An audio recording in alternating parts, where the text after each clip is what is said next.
అందరికీ నమస్కారం అండి. 23 మే 2026 శనివారం పంచాంగం అండి. ఈ జ్యేష్ఠ మాసంలో శనివారం రోజు శనీశ్వరుడికి పూజ చేయడం వల్ల అత్యంత శుభ ఫలితాలు ఉంటాయండి. దగ్గరలో ఉన్న గుడికి వెళ్ళి నవగ్రహాల చుట్టూ 9 ప్రదక్షిణలు చేసి శనీశ్వరుడి దగ్గరికి వెళ్ళి నువ్వుల నూనెతోటి నల్ల నువ్వులు అభిషేకం చేసి దీపం వెలిగిస్తే చాలా మంచిదండి. అలాగే ఓం ప్రాం ప్రీం ప్రౌ సహా శనేశ్వరాయ నమః అనే ఈ మంత్రాన్ని 108 సార్లు జపించడం వల్ల కూడా ఈ జ్యేష్ఠ మాసంలో మంచి ఫలితాలు కలుగుతాయి. ఏదైనా మన నమ్మకం మీదే ఆధారపడి ఉంటుందండి. అలాగే రావి చెట్టు కింద దీపం వెలిగించి రావి చెట్టు చుట్టూ 21 ప్రదక్షిణలు చేస్తే కూడా చాలా మంచి ఫలితాలు ఉంటాయండి. శని అనుగ్రహం అనేది మనకి కలుగుతుంది. కాబట్టి ఎవరికి వీలుంటే వాళ్ళు ఈ పరిహారాన్ని అయితే చేయండి. శనివారం రోజు చేస్తే చాలా మంచి జరుగుతుందండి.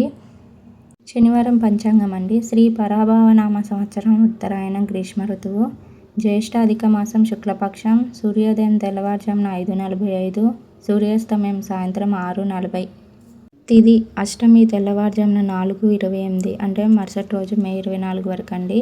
తర్వాత నవమి నక్షత్రం మక రాత్రి 2:08 మే 24 వరకు. తర్వాత పూర్వ పాల్గొని.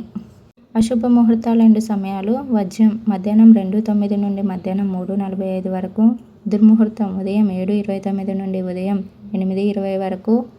రాహుకాలం ఉదయం 8:59 నుండి ఉదయం 10:36 వరకు. యమగండం మధ్యాహ్నం 1:49 నుండి మధ్యాహ్నం 3:26 వరకు. గుళిక కాలం తెల్లవారుజామున 5:45 నుండి ఉదయం 7:22 వరకు. శుభముహూర్తాలు 2 సమయాలు బ్రహ్మముహూర్తం తెల్లవారుజామున 4:09 నుండి తెల్లవారుజామున 4:57 వరకు. అమృత గడియలు రాత్రి 11:49 నుండి రాత్రి 1:25 వరకు. అభిజిత్ ముహూర్తం ఉదయం 11:47 నుండి మధ్యాహ్నం 12:38 వరకు అండి.